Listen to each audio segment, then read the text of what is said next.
Test, test, test. Test, test, test. All right. I believe.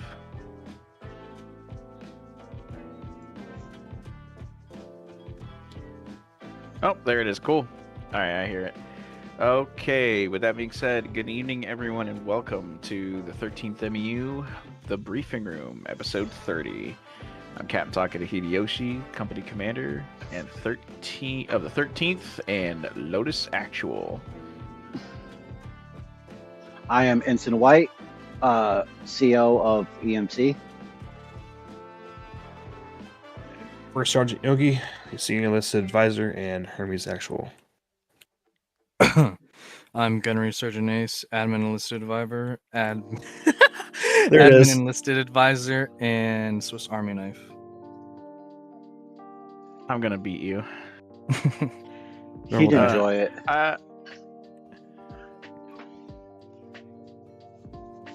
Yeah, all right. With that being said, welcome everybody. I know we got a new YouTube channel going on here, specifically for podcasts. Kind of had some information about, how YouTube works, and due to algorithm and testing and general information research by some of our guys, turns out YouTube tanks channels and their viewership based on podcast activity or something. Something weird, right? I don't know. Algorithms are crazy. So all the podcasts will slowly be moving their way over here and uploaded here. But yeah, that's pretty much it. Welcome to the new year in the 13th. In terms of general updates, got a new story plan coming out soon. Not this weekend, but next weekend we'll be going live with a new campaign headed off by our 3 new Zeuses, which is Crow, Foon, and Skegox. They will be responsible for the story craft of what we will be going into this year. So I'm pretty excited. It just so happens that 6 months ago we planned to do a South American campaign involving the cartel, and well, dun dun dun, I guess the 13th is really good at predicting the future. In terms of other general announcements, I'll let the rest of the staff here give theirs. Same order as before. White, you got anything to pass along? Valkyrie protocol will be implemented this weekend with training for those that are selected. For those of you that don't know, the Valkyrie protocol is on ops that we don't have the corpsmen that we need. We will pull these people from infantry to be like backup corpsmen to assist us. They will not have the full training of corpsmen, but they will have more advanced medical training than the BMT. Other than that, nothing really. Yogi? Yeah, Pipeline's getting back into the swing of things with the current training rotation. And for any of the newer members that are listening, or the PFCs, let me just read verbatim an announcement real quick. In NCO chat, quote, going forward, if a junior list member of your elements wants to go into the leadership pipeline, they must be at least an E2. All junior enlisted who enter the pipeline must also have an NCO that is endorsing them. If a member is not endorsed by any NCO, they will not be permitted to enter the pipeline.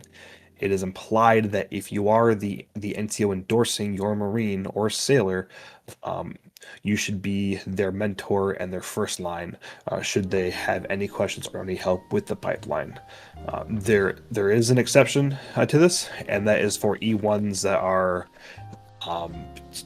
extremely above the curve and are ready to be team leads nearly out of the box, but they still need to go through probation to even be considered. They must also have an NCO endorsement as well as my personal endorsement. So that's for all the junior listed, and just a reminder to the NCOs for the leadership pipeline prerequisite changes for this year. If you have any questions, please DM me. And then as far as actual personnel, Pipeline got a lot of it was pretty swept up last year towards the end of it. Got a couple guys still fiddling around with some things in the end. We're going to kind of get back into the swing of things with some boards. Should be fun. All right, Ace. Yeah. Not too much going on in the staff shop world right now. Still coming off a holiday. Some projects that were worked on before are being done now. Still warming up and welcoming in 2 new shop heads. Charlie as S4 head. He got it right before we went on winter break. And then just recently, Reed has taken over S7. So we've been staying with them and them getting comfortable in their roles and figuring out how they want to run the shops. S3 has stuff coming with different vest patches and little changes to the gear coming soon, or they're already in, I believe. I think probably this weekend, once y'all load in, y'all be able to see all those patches and stuff. Gonna get more clarification with soccer on that. Along with those two, make sure to fix your TFAR that updated. And then with the new campaign coming up, working on getting the resource allocation sheets for S4 and just logistics wise and all that. So just prepping for that, mainly getting all the gears and kits ready. It's really all I have. Alrighty. A few other general updates just for the populace, especially for my leaders. Last quarter, or I don't know, a month or two ago, there was a new implementation for ribbons to be added. These will probably be the final ribbons to be added to the unit for a very long time, right? Could be 6 months to another year, but these last ribbons being added, besides campaign ribbons, the 3 of them are the Element Recognition Award, the Infantryman Service Ribbon, and the Apollo Commendation Ribbon.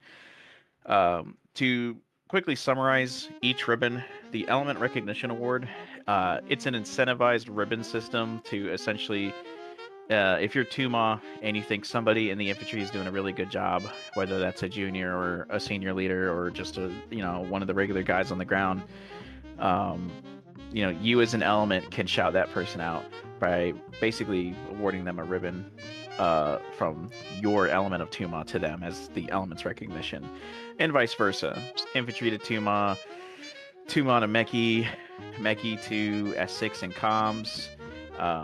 The recognition goes full circle. The only thing is that your element has to agree on it as a whole, right? Now, obviously, that gets a little tricky with the platoon, mainly because they're so massive. So that decision kind of would come down to mostly the squad leaders and platoon staff, right? Just to kind of narrow down that field of choosing. Hopefully that's to breed a better, stronger sense of connection within the company and really encourages people to provide mutual support across the board. Not saying that it already doesn't exist. It does greatly. It's just another incentive for the unit. And plus, who doesn't like more ribbons, right? It's a cool thing to do. It's a cool way to award somebody who does a good job, especially if they're not even in your COC. The second one, which was the Infantryman Service Ribbon, it kind of came to a clarifying point of, every element has its own ribbon. Meki's got a ribbon, Tuma's got a ribbon, the Corpsmen have a ribbon. So it only kind of seemed fitting to give the infantrymen their own kind of service ribbon, like an infantryman's badge, but in the form of a ribbon. That's essentially what it is, right? There's requirements and criteria required under it, and if you want to look into it, you can go through your COC and find out from there. And then last one is the Apollo Commendation Ribbon, which is just, one Marine within the whole of the infantry platoon that is selected based on their performance, leadership, and just overall dedication to the unit and its values and mission. So yeah, you're just recognized amongst the platoon, which, again, another very important ribbon just to add into the whole of what we have currently, right?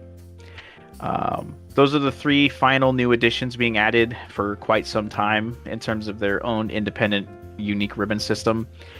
Another additional ribbon is being added, a fourth one technically, but it is a campaign ribbon, and that is the Red Shield campaign.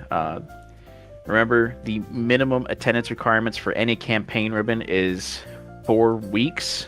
So basically, you've had to have shown up to at least 4 Saturdays worth of attendance to receive that ribbon. That was the official ender last year. So sadly, if you came in like December and you made it to 2 ops, 3 ops, it does not apply to you. All right, so apologies, but them's the rules, right? Let's see. Pretty sure we had a few other things. Beginning of the new year, we had our training last weekend, training this weekend. You guys have already talked about that.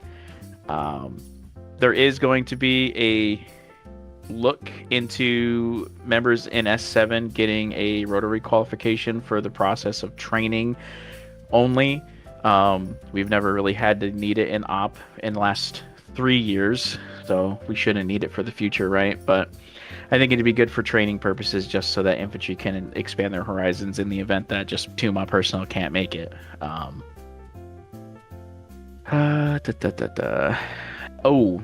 February's coming out with February 20th is the unit's official birthday, which will be the birthday / GWI / award ceremony rolled up into one Friday. So be ready for that next month.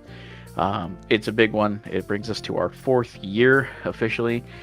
And with those who are on standby for like Arma 4, hopefully we get some news either this summer or this fall. There's been leaks and discussions about it coming out in 2027, but who the hell knows with the gaming environment as it currently sits. So hopefully we can go into this year prepped and ready to go in terms of just general well-being and conduct amongst the entire unit. I know I'm pretty excited for it. Let's see. And with that being said, we were going to do a survey review, but we're currently having technical difficulties at the moment, so apologies about that, guys. If we don't get it in tonight, we will definitely get it in next week for Wednesday to make up for it. These podcasts will be returning every other week, as they should have been, just with end of the year, OCS, and all the other stuff that was going on the last several months. It's really been put on the back burner just for the sake of the unit and all that stuff. I'm just now looking into the chat, so apologies. Welcome, guys, to those who are in the chat and are watching. It's great to have you guys here. And yes, my homies do hate the PLA. That's big facts. With that being said, in terms of the beginning of the new year, let's just talk about personable goals. What are the goals for each of the elements? For me specifically, my goals for the company is obviously to see its continued growth, but I would like to see a stronger emphasis on infantry tactics, whether that's on the squad or even fire team level. Just better camaraderie and communication with more fluid movements. Not asking for like tier 2, tier 1 stuff, but definitely just a better understanding of the nature of your team and its element, right? Being able to see that fluidity on the field should be very interesting, especially coming into the year with these potential cartel ops, right? Dealing with an enemy that isn't anywhere near peer in that regard. And maybe getting a little bit more into our roots as Marines, whether that be with assets or vehicles. But let me tell you, the armor community does not make it easy with some of these shit-ass LAVs that we've been looking into. So yeah, I guess we'll start from there in terms of personable goals. White, what do you got? For personal goals, I would like to implement a couple things that Cat Medical is doing. I'd like to implement the eye injuries that they implemented last year. We really haven't done anything with them. I've tested them a couple times. But it's just a lot of different training. I want to implement that. I want continued growth for corpsmen. And I actually want to make it a little bit more difficult for the corpsmen, just because like every op we get 2 to 3 deaths now, unless we are short staffed. But yeah, I want to make it a little bit more challenging for the corpsmen. But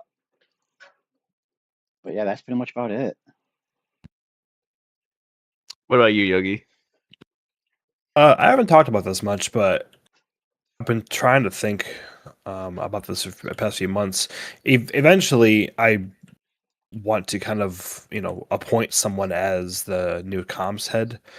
Maybe not as sixth head, but like, step away from being a JTAC. No, I absolutely love what I do. I love every single operation that we do, especially as a JTAC. But I want to tend to find, my full duties as first sergeant on the ground, and I can't always do that as a JTAC because I'm usually very busy. So goal is to get 1 or 2 guys trained up.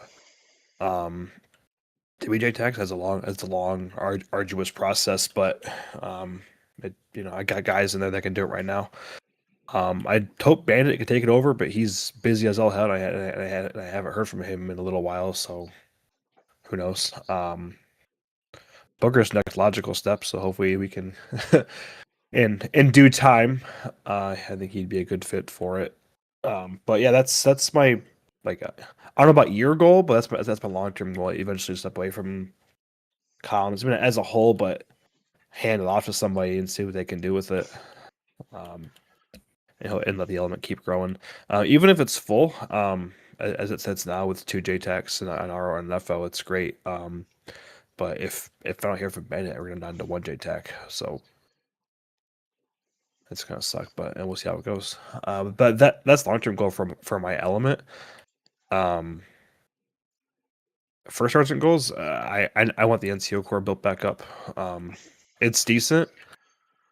Just more guys, more strong leaders. We added a lot of good NCOs last year and a lot of good leaders. So I hope we can continue that growth, especially with there's a couple of guys that deserve promotions soon. So hope we can get them those, and hopefully they keep up their current activity. Agreed, 100%. Gonna push in here. Soccer, want to give your little intro, brother?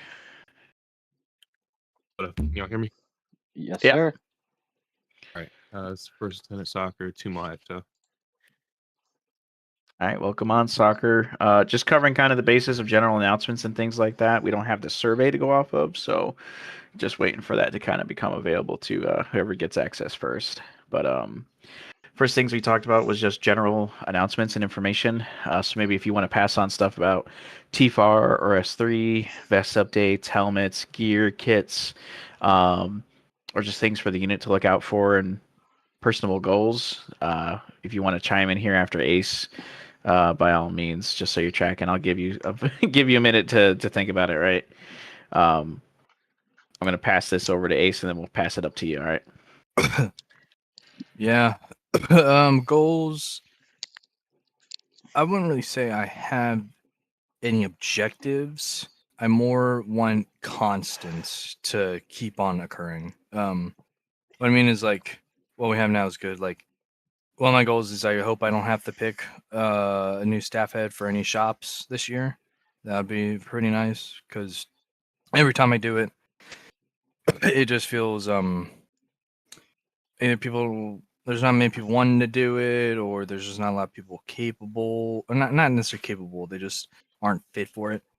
So it's always kind of a challenge. And luckily, recently I've been getting lucky with people wanting to do it and step up into the role that I thought wouldn't do it. So I've been thankful for that.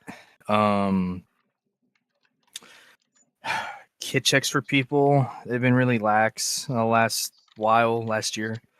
Oh, excuse me. So I'm hoping, I guess we start catching people. I don't want people to, have wrong kits, but if we're not catching anybody, that means probably not searching them, or not a lot. So hopefully we can start getting a lot of these people straightened out. Because I notice every now and then, here and there, it's nothing major. People wrong their kits, but they're like, "Oh, I have this," and I'm like, "Huh." Like, you're not supposed to have that. So hopefully we can get on top of that.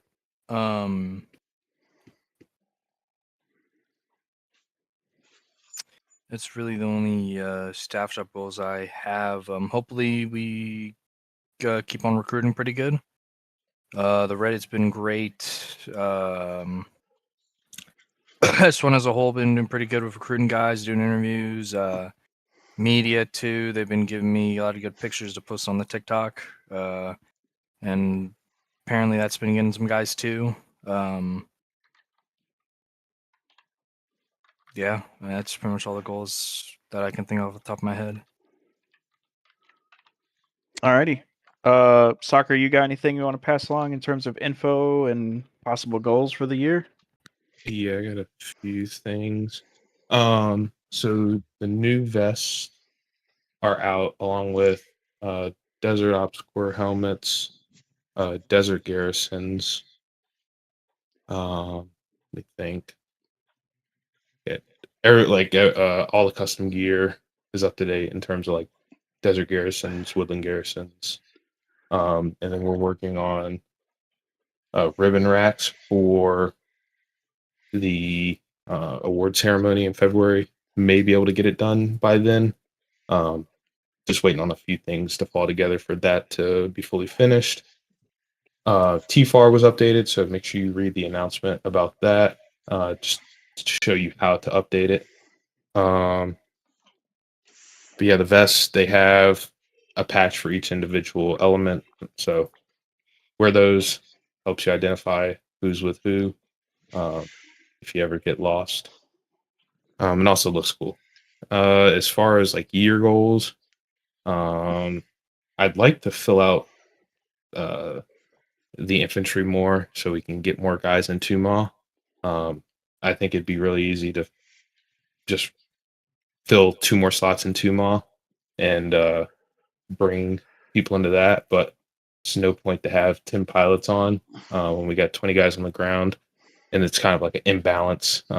Whenever the infantry's doing really good, Tuma doesn't have a lot of guys, and then the opposite happens. Whenever the infantry doesn't have that many people, Tuma just spawns in with millions of people.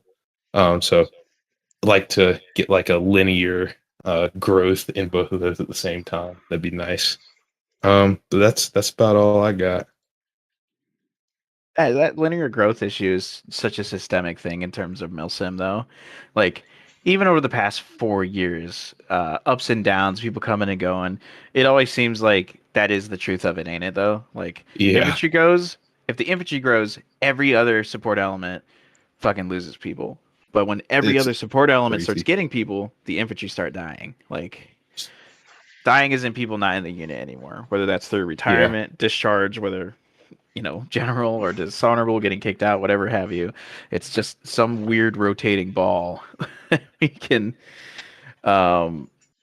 just keep passing through. And hopefully with with the new year, we can hopefully see a shift in the paradigm of it.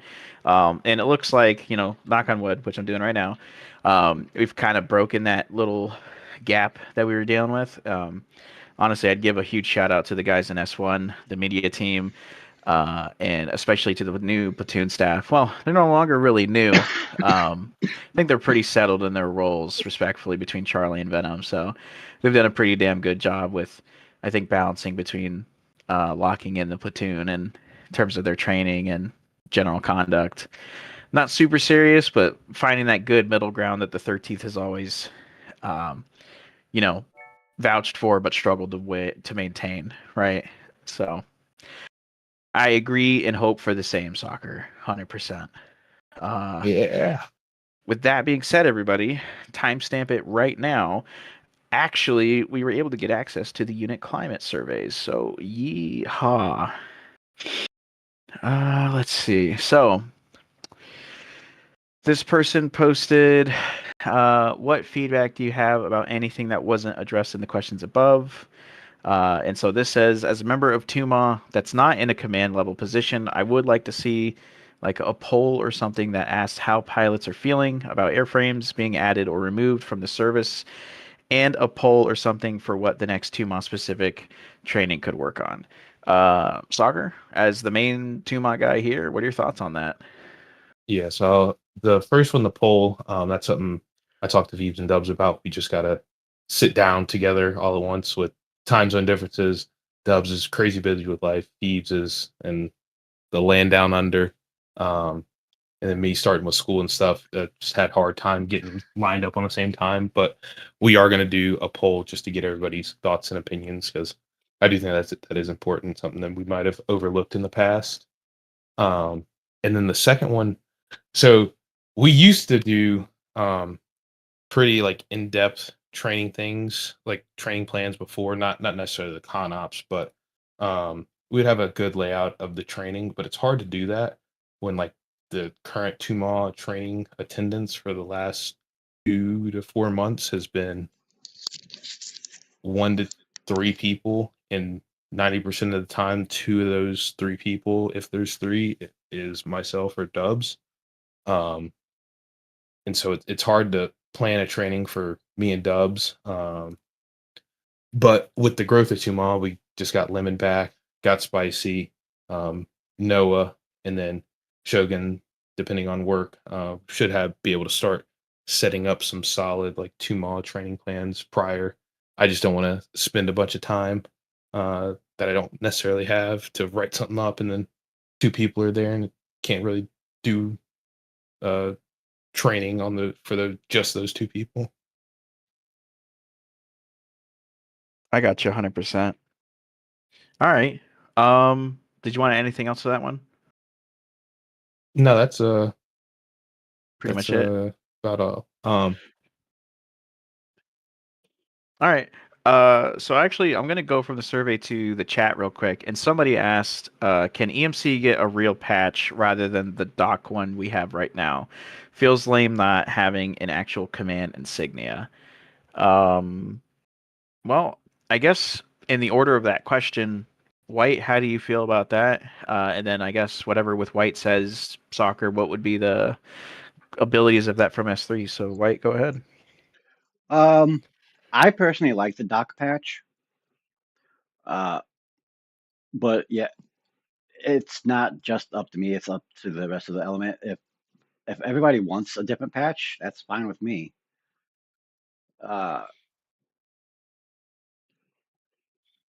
But yeah, that's like I said, I personally like it.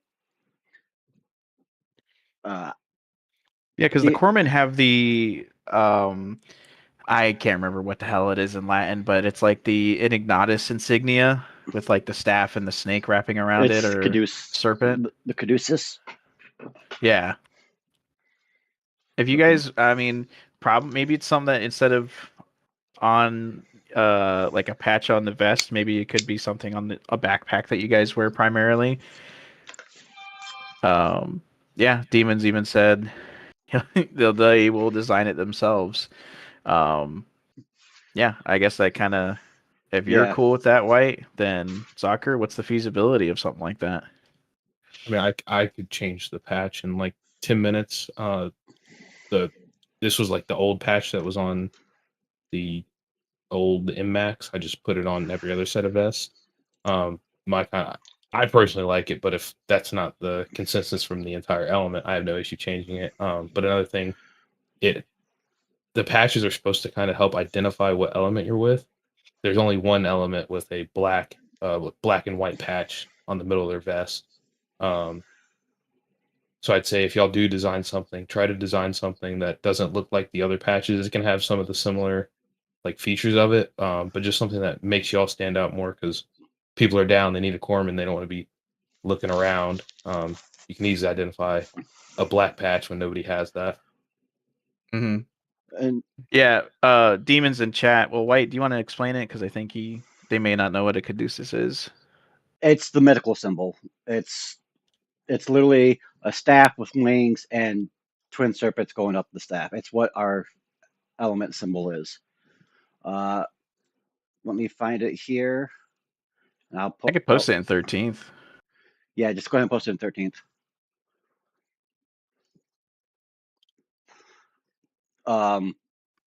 Demon, if you will send me a DM on Discord so I know exactly who you are.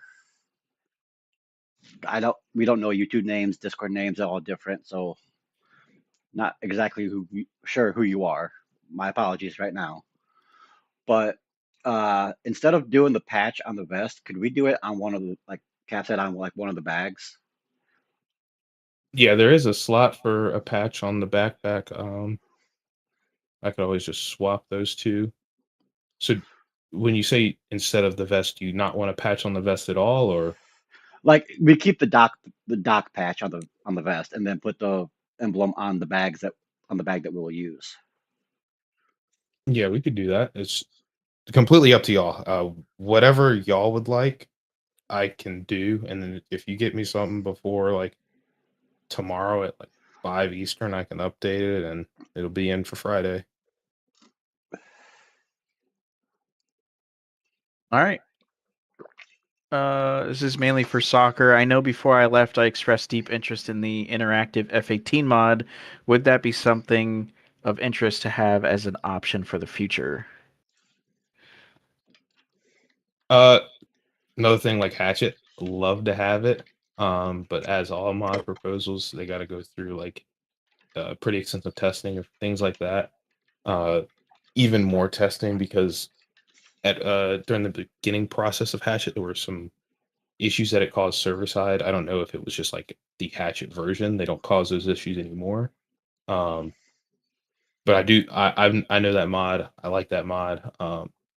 We just got to go through the testing part of it. But whoever sent that, if you want to start that testing and submit some to S3 and then Tumor Command, we will review it and then we can go on from there. It was your little boy, Lemon. Lemon? Lemon. All right. We might get meat. I don't know. He's responding. Well, he's responding. One of the He just got home. One question for soccer. Is there a size limit for the file that you need for that? So it just has to be a PAA format, or it can be any format. It just has to be in powers of 2. So like 512 by 512, or 512 by, I believe our patches are 1024 by 1024. So if you get me something that's in a power of 2, I can work with that. If not, I can see what I can do, but I don't want it to get cut weird. All right, and just so everybody know, Demon is actually Hannah. Oh, tracking. Let me.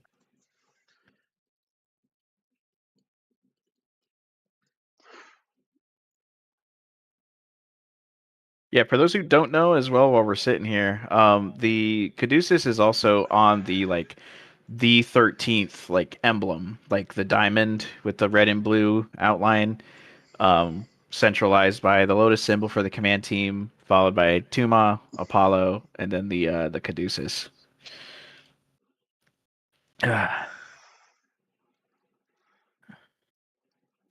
All right. I'm not seeing meat. If one of you guys can keep an eye out for meat, that'd be great.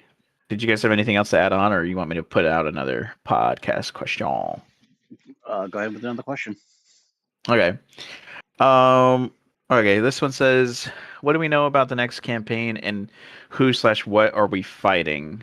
Over the course of fighting the PLA, what was each Zeus's favorite Op4 asset to use? So I'm going to answer with as much information as I have. I'm trying to keep as much hands off as possible as the head of S5. With Crow, Skeggs, and Foon running the new campaign, I'm letting them write, develop, and plan the coming operations and recons. So that's kind of all going to be up to them. But for the general answer, the campaign will involve a American Marine element going into South American territories and dealing with cartel assets, whether that's within a coin scenario or if that's in a full warfare scenario. That is to be determined as the operations come, right? So that's kind of the answer to the first part. And the second part, I think when it came to fighting the PLA, honestly, my favorite asset was that stupid fucking 40 millimeter sniper rifle that fired just sniper rifle grenade rounds. Yeah, because they can't afford a machine gun grenade launcher. Exactly. I think it was my favorite thing to use, whether it was on mechie or infantry. Not that it really ever killed anybody, but it was funny to see people freak out to see these like micro explosions popping up everywhere. I definitely caught at least 4 to the teeth over the course of a year. 100% Yogi. There's a video of Yogi getting knocked out by one that I was controlling many moons ago.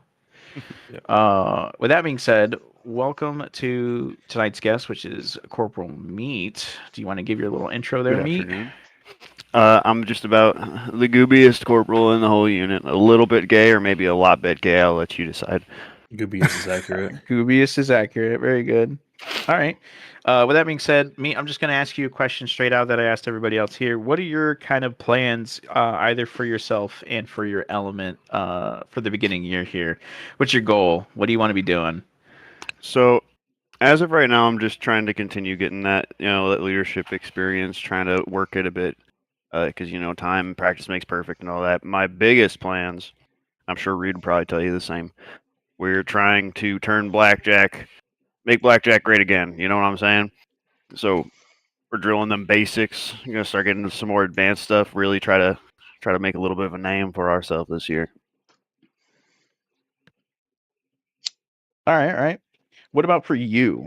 What goals do you have? What are your career? What's the career future looking like by the end of the year? Are you trying to pick up sergeant? You trying to move up to a squad leader's position? What's it looking like? So picking up sergeant would certainly be nice.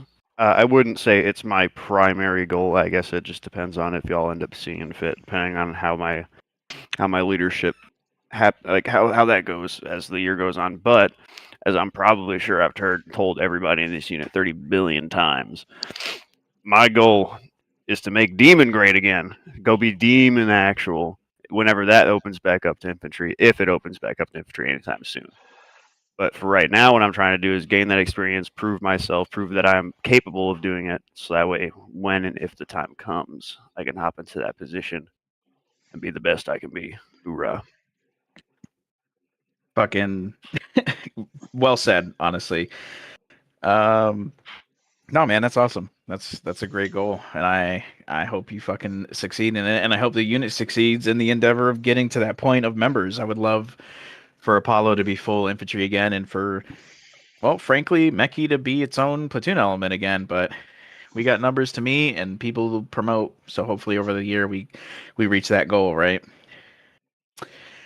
Let's see. Question in the chat from Quinn Coffee. What are leadership's thoughts on the infantry being very lower enlisted heavy and the possible strain of current leadership within the squads and teams? So that's kind of funny because we've heard I've heard both sides of this, whether sometimes things feel either too top heavy. This might be the first time I've heard that it's lower heavy. And to be quite honest with you, that is kind of the point of a lot of leadership's involvement with the nature of Milsim. You know, we don't need 20 NCOs for 30 guys, right? Like, there doesn't need to be a need for that. Personally, I think the current leadership corps, NCO corps, is doing a fantastic job. They're keeping themselves and each other in check constantly, and even their superiors in check, voicing their concerns, especially in the appropriate way that's needed to convey these sorts of things and feelings. Because at the end of the day, none of this is forced, right? Everybody chooses to be here and to do their part and contribute to the unit and group, whether or to the friends that are involved. I don't know. You're an NCO. What are your thoughts on that kind of point that Quinn offered there? Do you think that's that the lower enlisted are too heavy? Do you think there should be less lower enlisted? What are your thoughts on something like that? Absolutely not. There should not be less. Whether you're looking at ARMA or you're looking at real life, military organizations run off their grunts, right? A good grunt, a good average grunt, I guess you could say, makes a great military force. Because NCOs, backbone of whatever, organization they're part of. But at the same time, as great as an NCO may or may not be, a majority of what gets done by grunts. And without grunts, a lot of them, and good grunts, you don't really get that much done. Because if you have an Army or Marine Corps full of NCOs, it's, too many chiefs. You know what I'm saying? Mm-hmm. Yeah, the war party's being led because there's no Exactly. party. Don't worry, I can say that YouTube. I'm Navajo. It's fine. All right. Yeah. No. Again, well said. I don't know if anybody else wanted to weigh in on that, but I think the point was made. Yeah, I can say something. Go for it. Just something real quick. I mean, I don't know if this is part of the current leadership within the teams and squad and the possible strain. If you're worried about like not having enough leaders in op, you may not thought about it, but we've done it before, like me or Yoshi or any other free leaders who aren't actively in like command billets. When needed to, we can step down and either team lead or squad lead or whatever. I've done before in the past. Yoshi's done before. So if it needs to be, we have other leaders. And I've done it as corpsman myself. Not often, but I've done it a couple times. Yeah, shit. If things are bad enough, we've had corpsmen NCOs like lead fire teams, but that was a long time ago. I don't think that's happened in over a year. Yeah. Yeah.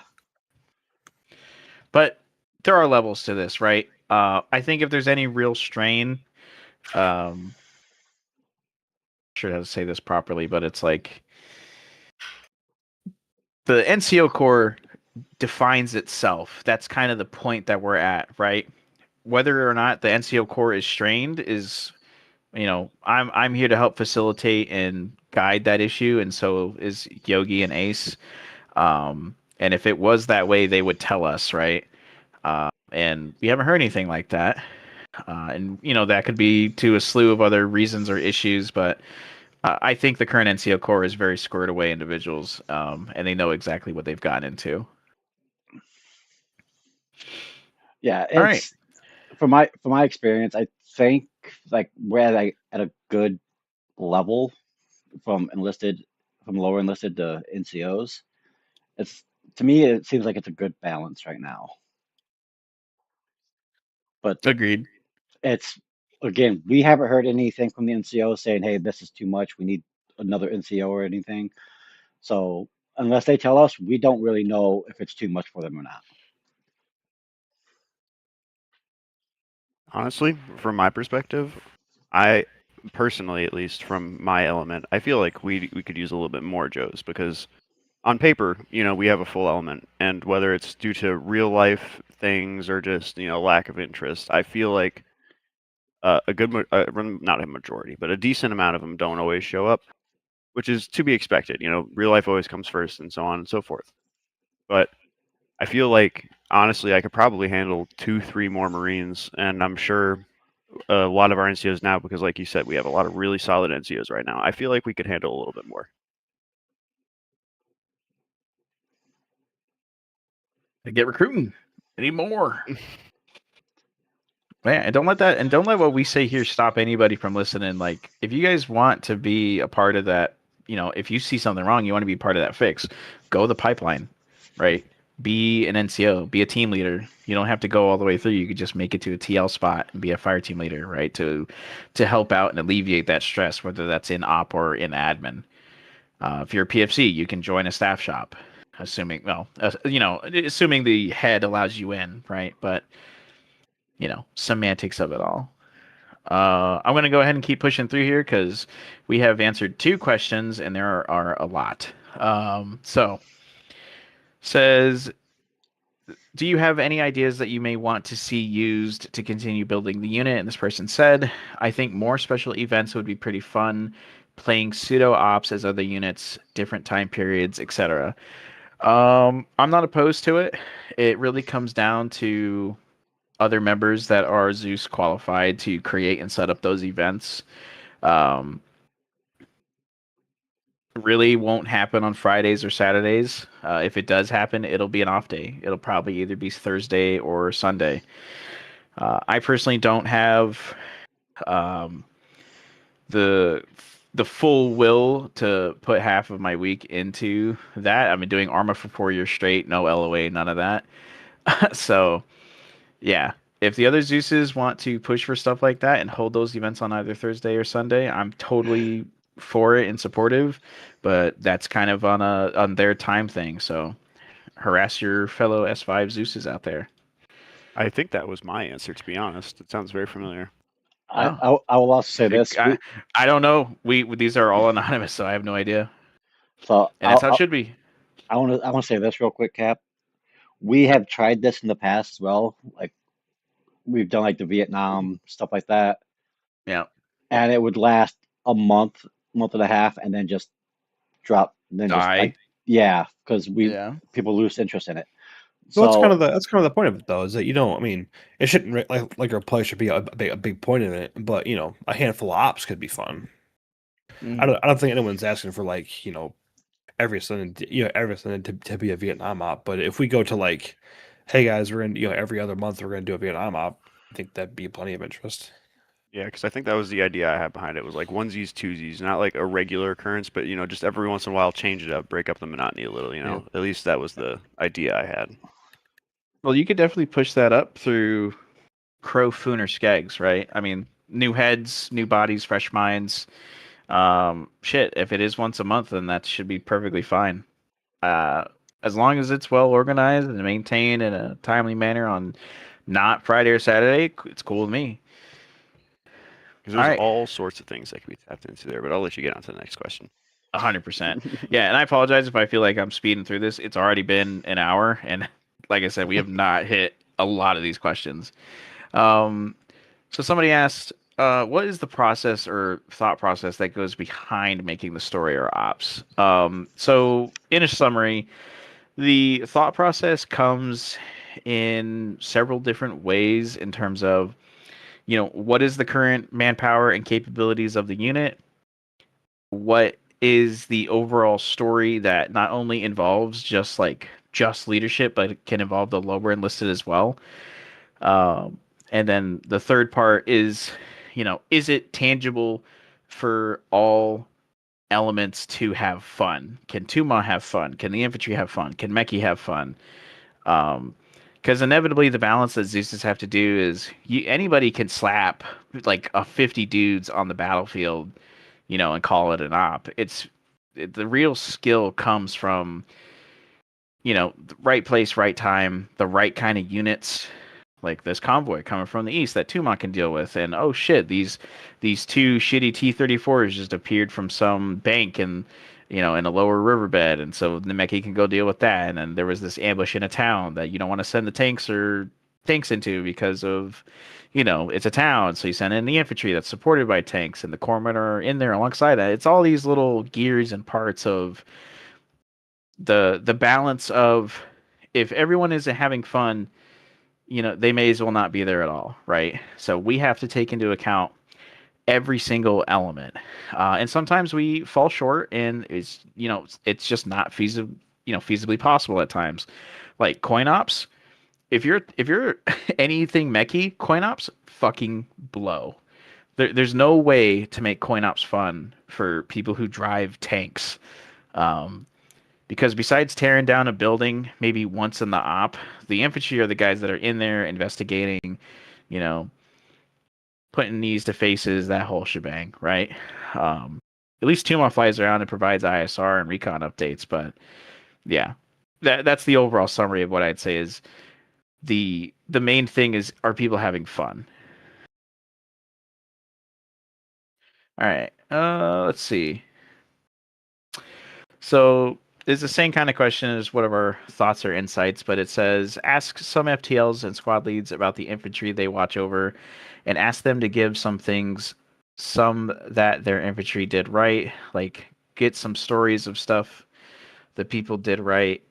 It would be a great way for lower enlisted to feel seen and appreciated, and it would be great to hear cool stories. Whew, that was a tough one to read.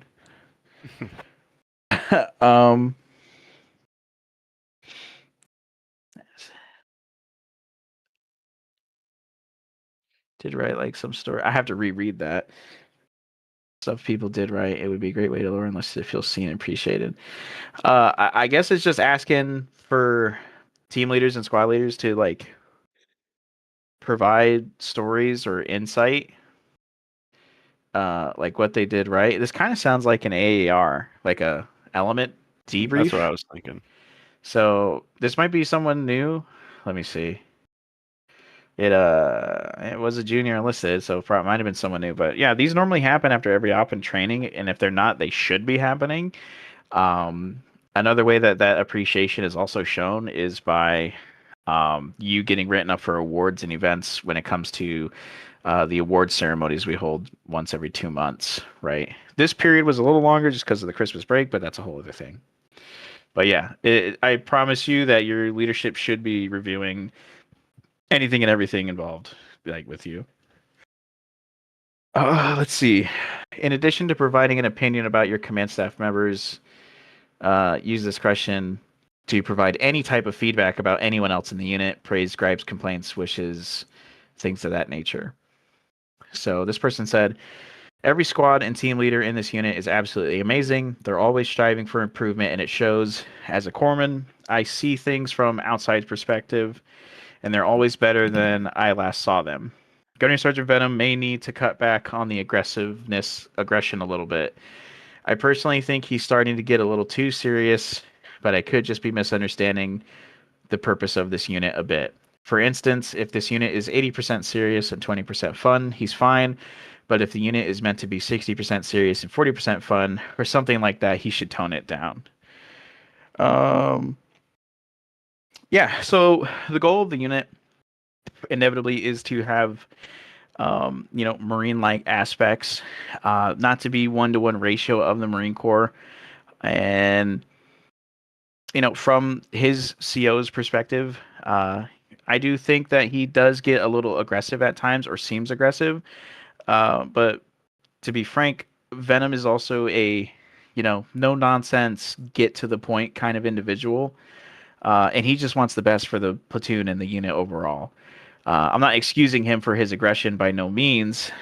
If you think that it is an issue, I would highly encourage, speaking to your direct leadership, and, hearing it from you themselves, right? Like, there's a lot more understanding and respect. And obviously, I feel like him as a leader would be able to review that and be like, yeah, okay, maybe I'm too aggressive if the guys feel that way.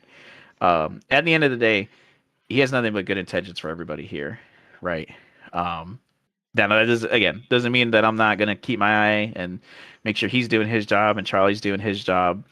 That's kind of the balance that the PL and PSG weigh between each other, right? The PL is, creates and plans operations, while the PSG is the one who executes the orders and plannings given by the PL, right? And maybe that might come off as a little aggressive or even rude sometimes. But I think having a conversation and just squaring things away is more than enough to understand, where Venom is coming from, and just, again, that no nonsense nature of things. Mm-hmm. And I've known Venom. Sorry, I didn't mean to interrupt you. No, you're good. You're good. I've known Venom a little bit before. I don't know if I knew him before he was in the unit, but I knew him before I was in the unit at the very least. And the one thing I've picked up is that he's not actually trying to be aggressive a lot of those times. It's just kind of like the way he sounds. Like, he's not trying to come across as an asshole or anything like that. It's just kind of a misinterpretation, I guess you could say, because I definitely fell into that same mindset a lot when I first met him, just doing, DCS or War Thunder or whatever. But over time, I kind of began to understand, hey, he's not actually trying to be a dickhead over here. I'm just interpreting his tone wrong. So, I mean, granted, there can be some times where it probably does happen. I know I have times where I'm like that sometimes too, just depending on the mood I'm in and all that. But I can promise you, like Cap was saying here, he has nothing but good intentions. If he's coming across wrong, he's not doing it on purpose. And just to jump in here real quick, if you don't like the way somebody says something, like Cap said, go to your COC and move it up, and let your COCs know that, hey, I don't want anybody to know that I'm the one saying this, and they will keep it confidential on who said it. So that way, because we don't want people to think, oh, now I'm going to tell him, and now he's going to retaliate. we don't want that. So Yeah, we don't. Retaliation is not acceptable whatsoever. By the way, that is the easiest way someone can ever be removed from their position. So you don't need to worry about that. I guess to end the point on it, right? These command surveys are for instances like this. For like, hey, if like he's being too aggressive, it's kind of on our radar now. It just helps when we have like actual conversations or scenarios to go off of, and those kinds of things. I mean, you can do them through the survey, or you can do them through your COC, right? Because then we can actually review it and make sure that you know that you're good and he's good and everything's squared away. Because at the end of the day, it's all about everybody having fun. That's all anybody cares about. You shouldn't be super stressed out playing something like this, right? So running up your COC, um, and or have a conversation with them. At the end of the day, we're all just people playing a game together, right? Uh, let's see. This next person said, I'd like a year in review type thing where you look over all the things we've done. If not possible this year, maybe you guys could collect info for next year. I think that's a pretty good idea, actually. I wouldn't mind doing something like that, especially if we went over it like as a like an S1 media team kind of way. Um, or just a review over in ops. Whoever sent this in, if you could provide detail either in 13 chat or even on the video, or in the comments later. Like, do you mean like reviewing like the unit's YouTube videos or reviewing just the unit as a whole in its time frame? Either way, I think it'd be a pretty cool idea to do. they could also DM me, since I do S1 Media, and Yep, or DM White. if they want to do like a video review, I can get the video stuff set up for whatever. But yeah, All right. Oh boy.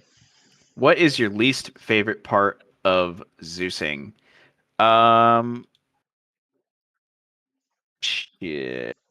I mean, everyone here has kind of Zeused a little bit, so we may as well just let everybody say their piece. I mean, Meat, do you have anything possibly?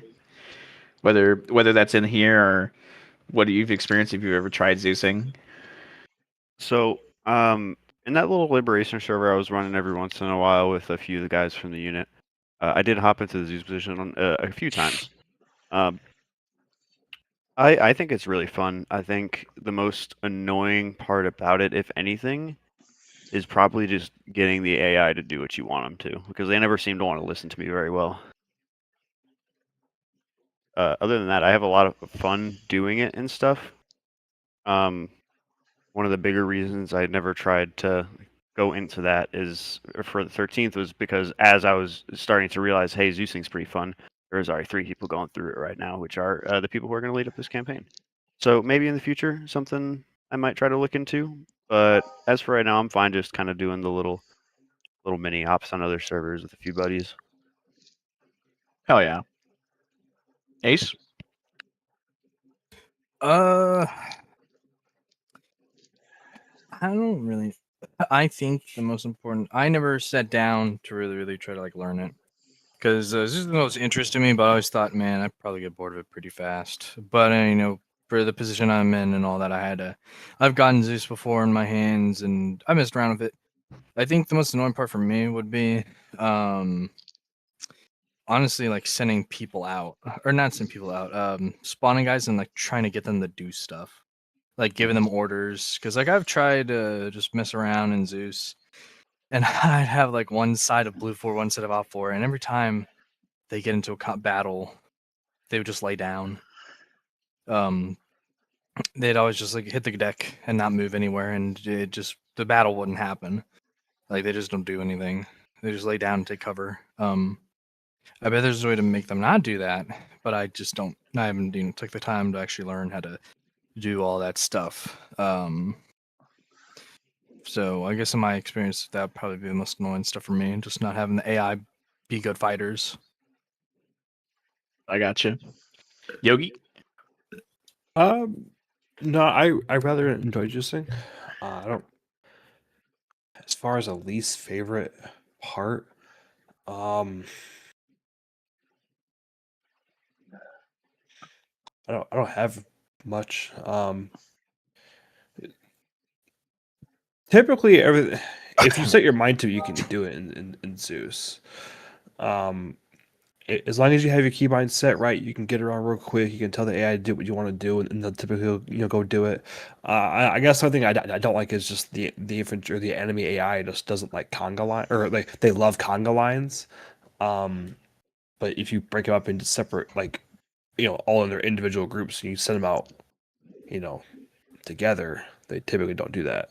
So there's ways around everything. So I guess if I had to say anything, it would just be like the slow learning of how to combat every little weird nuance of Zeusing.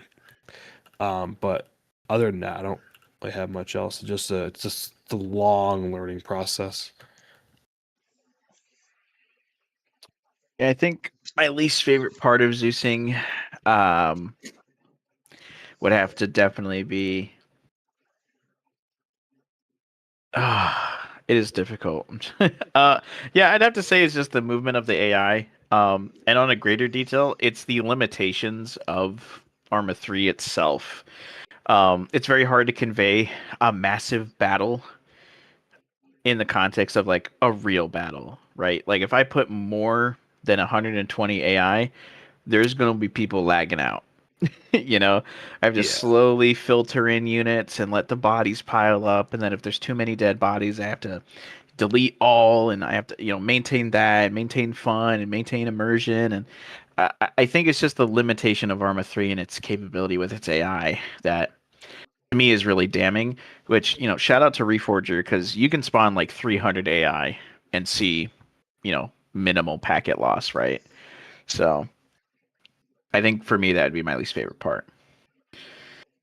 How much time is it to come up with an op theme and story? So I would say the average time frame would be anywhere between 2 to 3 weeks. We have to kind of get a region down, and then from the region, we have to come up with a general story. From the story, we have to create a dynamic event scenario for each operation. Like, what is a major win? What is a partial win? What is a loss or a major loss? Do we lose access to an airfield? Do we have shittier comms for this operation? Do Mechie get less tracks than normal? Do the infantry get less lives than normal? That's kind of the smaller, minute details when it comes to operations, because the operations are normally planned 4 to 5 weeks, 4 to 6 weeks. Saturdays and Thursdays for recons and ops, and there has to be some sort of understanding of like, hey, they could lose this fourth op, and now they've just we have to completely change the roles on that instead of what we had previously planned for the next 3 weeks after. So they need to be able to shift accordingly and go from there. That'll probably be the biggest thing, right? And there's really not much else to the planning process outside of that. So, yeah.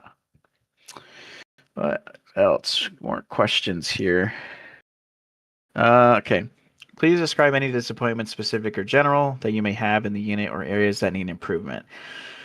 So this person said, I could only be slightly disappointed with the lack of use for Marine assets in general, ranging from the vehicles to weapons. Calling ourselves a Marine Expeditionary Unit while not using what makes the Marines actually Marines is weird to me. I understand the need for balance with fun, of course, but still just something maybe could be worked in to bring it more accurate. Couldn't agree more with you. And this unit used to be a pretty damn near similar 1-to-1 ratio. Yep. You used to only have an M27, M16, like M4, M16A4. M9. We had like 4 guns basically. Yeah, we only used the LAVs. We only used the Cobra. And the sad thing is, we are truly limited, not because of like the things that are introduced, but because of how shitty assets are. For instance, specifically 2 hours ago, We were talking about re-implementing the use of LAVs because we're no longer fighting the PLA, and LAVs are just a shittier armor asset in general compared to a Bradley or an Abrams or a Striker asset, right? Whoever decided to make the LAV on Arma 3 for the Marine Corps decided to make it out of paper. It just doesn't hold up. And really, that's the biggest issue with all, if not a lot of all these assets. The Cobra is pretty shitty with its firing mechanisms and payload capability and its reticles being off. The certain weapons that couldn't puncture certain PLA like combat uniforms or gear assets, expanding capabilities for weapon systems for guys to go and utilize. Um, yeah, and again, I fully understand, and I will say this. We utilize Marine Corps rank structure, Marine Corps doctrine, understanding and fundamental like leadership ability and taskings operationally and administratively. But when it comes down to weapons and assets, I think there's more to being Marines and embodying that than the guns and equipment that you use. Don't get me wrong. I would love to see and use only LAVs and AAVs. Well, AAVs are getting phased out, but LAVs and the Cobra and all that stuff. But we're kind of limited to the shittiness of the way that those mods were built and developed. And since the majority of those mod makers are either gone, dead, or on Reforger, there's not much we can do besides use assets that'll actually give us the capability to fight the enemies that we go up against. And again, as you've stated in your statement, it's also finding the balance of fun for everybody. That's my take, and that's always been my take as the CO. I don't know if anybody in here disagrees or agrees with it, but if you guys have anything to voice, I'd say go for it. Yeah, I would love to see, I definitely like this, at least the vehicles. When we started getting new stuff, I was one of the bigger advocates for it. I don't know if you remember, Cap, but before we only had the M17 as our pistol, and I advocated to get the M9 added just for more variant or whatever. And then I also asked for more scopes and stuff. So I was like the first person to try to get more things. But then other people, started wanting different things. Oh, well, we have this. Why can't we not have that? Kind of stuff going on. So I feel like we got to a point where I do think for like everyone's fun and all that, I think it's good. But in terms for what I would like to see, me personally, I don't like seeing scars. I can deal with all the other crazy M4s, but seeing scars bothers me. But not enough to be like, let's get rid of that, because people do like using it. And same thing with like the Spear, the XM250, the CAC LMG. I kind of wish I didn't see that. I wish it was only 249s and 240s. But just with how the PLA was and who we were going up against, we needed those kind of more powerful, armor penetrating rifles. So it's suspension of disbelief, and kind of what she was saying with depending on who we're fighting.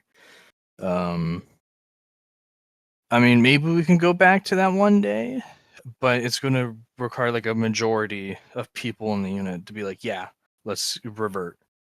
But for me right now, I'm content as long as we don't add any more, because I feel like we're at the point where it's already too much. So no more. That's really all I had. Anybody else? Meat? Well, being an Army cat myself, I'm not entirely, just, I guess, knowledgeable on what all the Marine Corps uses, minus a few odds and ends, typically vehicles. While on one side, I absolutely do understand wanting, the less is more approach and using guns that are more realistic. The other half of me also just likes having a lot of variety. But I swing either way. It does not matter to me as long as I have a gun in my head to shoot some enemies with. Fair enough. Funny enough, we actually got to our last question here. I thought we had way more, but we only had a few highlighted. Um, so it says, do you have any ideas that you'd want to use or see continue to use to build the unit? And this person said, I do believe the optional trainings could use more support from command, such as in the briefings to the unit. A small blurb about it can do an immense amount of work. So I'm going to say my piece as CO, and I would love to hear your thoughts on this meet, especially as an NCO. I understand what this person means and conveys, but I don't want my command authority to supersede someone's ability to lead their own squad or fire team, right? I shouldn't have to come out to an announcement and, hey, it's an optional training. Go do your training, squads, because frankly, one, it's not my job, and two, I want those NCOs and those team leaders to utilize their authority. That is your authority, right? Like, if you guys want to get your people on and do your training, that is completely optional. That's amazing. That's taking the initiative. That's, being motivated and caring about your guys and your element. And that is absolutely fantastic. And that's just part of being a junior and or a senior leader in that regard. If I'm making an announcement about the whole of the company, that's a whole other thing because that is a part of my job. That's not me saying that I don't care about the lowest fighting element being a team, a fire team, or a squad. It's just more so of there's a mutual understanding between, I've developed this unit to this point, and I want these NCOs who I say has all of this command authority to then go and utilize it. If I'm in the background, kind of nudging everything along, having to do these like smaller announcements, and then these smaller announcements turn into me having to be there, and then me having to be there to oversee the training, it completely takes away the entire point of it, which is just you guys building that cohesion and camaraderie. That is my take on this, this person's stance on it. But I'd love to hear what your thoughts are on it, me or really anyone else in here. Well, the way I look at the optional training is it is like you're saying, it's great incentive. It's good to see, who amongst at least in my case, fire team and or squad are, kind of a little bit more on the serious end of being able to or wanting to improve themselves and become a more cohesive unit. But at the same time, a lot of these optional trainings tend to fall on, weekdays, right? So like all our mandatory events are Friday nights and Saturdays, which is when a lot more people are generally going to be free. And even the optional Thursdays, it's I guess it's kind of similar to this whole training deal, but a lot of people have, stuff going on those days, especially the people all in different time zones and stuff. So while on the one hand, I would love to see maximum participation in it just to get those extra reps in and become the best we can be. At the same time, I also do understand that it's not exactly going to be viable for everybody to be able to show up for these all the time.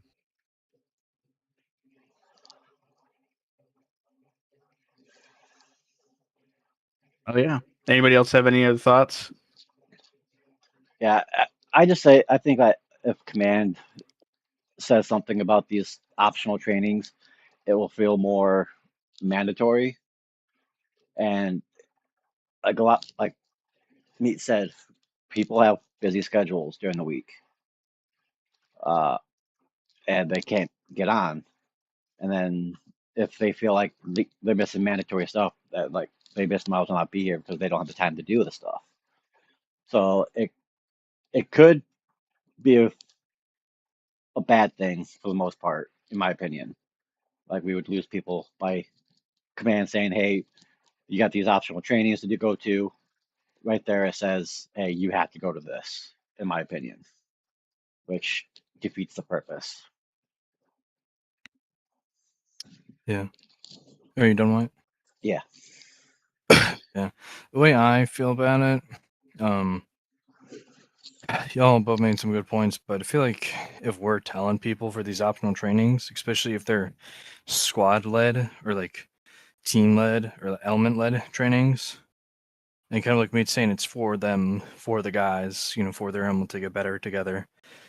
If we say something that diminishes kind of like the authority or credibility of those lower or junior leaders, squad leaders, NCOs,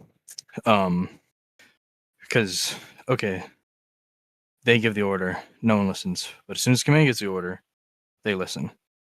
It kind of defeats the junior leaders, like not integrity, authority, command authority, power, or perception of them. Kind of like it just doesn't look good if we're having to step in and do everything. It kind of defeats the purpose of these junior leaders being junior leaders. So if we're having to do everything for them, it's kind of like, what are they good for? Or that could be the perception. So, and then for them to make the announcement themselves, like it puts them out there, like, hey, what's up, guys? I'm in charge. I want to get better. It gives them the spotlight. That's only you get what I'm saying. Like, kind of the way to put themselves out there to be like, hey, I want to get us better. I want to train y'all up. Mm-hmm. So that was really shittily explained, but I hope people get the point. This whole thing is weird because if you look at it on a wide scale, it's a self-solving issue, right? Good squad leaders have the authority of their squad. People recognize this guy knows what he's doing, and they'll follow him and do what he says. He knows And ball. and competent squad leaders don't have the authority of the squad because they're viewed as incompetent. And in the same vein of everybody in their squad, if you're coming to, these optional trainings, you're learning more than the guy who isn't, obviously, right? But you're also how do I say? It shows immediately. Even guys that show up to Friday trainings, it shows immediately who was at Friday training and who wasn't when it comes to op days, and especially when we do like the platoon and company trainings, like the airborne drops or fast rope drops. It shows right away who was there and who wasn't, because some are competent, and some aren't. And then the incompetent guys in the fire teams, they'll eventually just see themselves out because they can't keep up with a one time a week optional training for like an hour typically, because those quad trainings don't go on too long. They're at max like an hour and a half so far. So people follow good squad leaders, and incompetent incompetent just team members see themselves out. Yeah, I think that pretty much sums it up. Good night, Alex. I just saw that post from Alex. I think that pretty much sums up the rest of the feelings on that one. And again, I understand the intention and just around the question of that, but that's kind of the thought process. At the end of the day, while it is just a video game, the leadership and camaraderie that you guys build is real, right? You have to get on, convince these other human beings to get on, and to work together and communicate together, and accomplish a goal and task. And the goal can be as simple as responding to a message from your squad leader, to getting on and conducting fire and maneuver drills, XYZ, right? That's pretty much all I got for the rest of this podcast.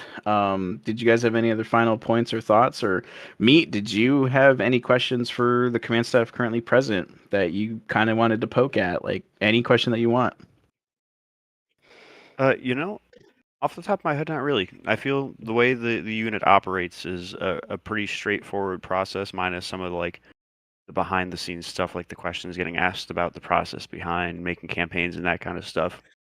But I feel like if you really take a step back and you look at how the unit operates, it all makes a lot of sense. So I don't feel like I have any particular questions about anything like along these lines, really. To be entirely honest, I would also like to give a shout out to all those lower enlisted fellas out there. Like I was saying earlier, fucking carrying the operations. Without y'all, we couldn't really do what we do. And I think we got a pretty solid little group of lower enlisted fellas, as of right now, at least. Hell yeah. All right. Anybody have any questions for me? Okay. No. With that being said, that concludes the first podcast of the new year, along with all the questions that we could really answer on the podcast from what was posted on the survey. If we didn't answer your question on the survey, honestly, what's a good way to word it, Yogi? If we didn't answer it, it was If we didn't answer your question, put in a survey. yeah. If you had questions, put in a survey. We only had, what, 17, 20? And Yeah. 2 of the 11 NCOs. If you're an NCO watching this, I hope you do your survey. If not, I'm coming for you. Come Biggest through weakness cheeks. of the average 13th member, answering surveys. Yes. If we didn't answer those who posted a survey, it's more than likely because there just wasn't a way to answer it, or your responses were too vague for us to answer on the podcast in general. But yeah, with that being said, thank you guys for watching. Again, new year, new shit, new campaign, a whole bunch of new stuff going on. Keep recruiting, keep reaching out to all your fucking friends, homies, online, Don't offline, forget the wheel cap. etc. Oh, silly me! Who's gonna be the guest? Get the crayon. Holy, Dude, that zoomed thing in. has got to be so out of fucking date. No, this was literally just updated today because I just made it today. Updated. Oh shit. Yep, Alex, you're demoted, and Lemon double demoted. All right. So, Meat, who do you think? Who would you like to Who see do on you the think's podcast? getting on there? Who would I like to be on the podcast? Yes. You know, that's You a can make great it bigger question. than that. Yeah. Where you had it a minute ago was fine. And then I'm you could looking hide around. You could hide the list as well in the center of it. Yeah. I'd have to say it would be between one of the oldest old heads I know, Tasty, and one of the younger fellas, or maybe not younger, but newer to the unit. I think there's merit to both. Maybe somebody like shit. There's a lot of names on here that have already been on here. New year, new wheel. Oh, New God. year, new wheel. Wait, why am I not on the wheel? Because you're always on the You're podcast. on the podcast, you fucking monkey. This guy, bro. Get him out of here. All right. Get out! Ace, who do you think's gonna be on the wheel? My favorite Jew, Lynx. Oh you my can't God. say You that. can't You can't say say shit. that. I was Right, thinking about saying Lynx. I didn't want to be All right, well, biased. now he's there. All right. Yogi, who do you think? I want Booker. I think he'd be fucking hilarious on the podcast. Oh, Booker would be funny. White. I would like to see either Reed or Charlie. Yes. Yeah, those are pretty good picks too. ASMR voices. I think I would probably have to pick. I'm gonna pick two. I'm gonna say either Graw. I'm gonna say Graw or Vigil, just because I think they'd be funny as fuck. Yes, I agree with that. Yeah, Vigilant is ASMR mic. The Hungarian mic. Yes. All right. All right. Here we With go. that being said, spin that wheel. Phew. Everything's really Hey. fucking delayed, isn't it? Oh yeah, you're not streaming in here, so it's just delayed we as get to- fuck for We us. get Yeah. to wait 5 minutes. We get to wait the extra Drum roll, please. 30 seconds. Sorry, guys. There it goes. It's Charlie. All right, let me Charlie. save this. Damn, My Charlie, you're stream's cooked. a little bit ahead of Take mine. a screenshot, post it, add him in 13 chat, tell him he's cooked. We're gonna have the backup. Dude. We're gonna have the backup. We got a backup. The last thing we need, more officers. Oh, dude. All I'm right. gonna promote someone else now. And our backup's going to be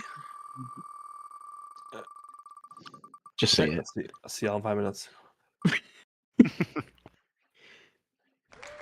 Who's gonna be white? Who's gonna be? it's Swirl. Oh, Swirl. Swirl his. Yeah, I can't say that, but Squirrel. I've interacted with that fella exactly one Squirrel, time squirrel, during the squirrel. op, and it was just me walking up to him and saying "Hi, Swirl," and then walking away. All That's what I right. did to all the new guys last training. Oh, it's Hey, Swirl. Warfighter. Oh my Oh, god, it's Swirl. Oh my God, Swirl. Guys, dude, Swirl. Swirl your ball hair. I couldn't resist. All right. God, I hate all of you so much. dude, you All mean right. that? I don't even remember what you said. It was stupid. Also, Dude, Hannah was one away, bro. Cooked. Dodged a bullet there. Phew, dude, we would have all of our ears would have been cooked with how loud that fucking mic is, dude. Holy shit. All right. We've got our 2 out. Did you make the post white? Did you put Not it yet. 13 chat? Do it, do it, do I'll, it, do it. I will post it here shortly. Okay. Well, You gotta forget. Well, you gotta remember, I haven't done this in a while. This has all been dubs. He's hey, had all you're this stuff old. set up. It's okay. It's okay. You're old. I understand. yeah, we know you don't really do technology well. Lemon's cooked. Motherfucking my degree's in technology. Yeah, yeah, yeah. You still okay? My dad's an IT person. He'd be looking at screens before pressing a button for a Degree while. degree. Come on, figure it out. All right. With that being said, thank you everybody for watching tonight. Meet, thank you for coming on as a guest to the 13th MAU podcast, The Briefing Room, episode 30, Return of the Beans. Sorry, I was hella late. Like, subscribe. You're demoted for being late. I believe in nepotism, favoritism only. Some of us have jobs, okay? What a nerd. Being in the With that military, being that's not a said, job. end the stream, White. We love you.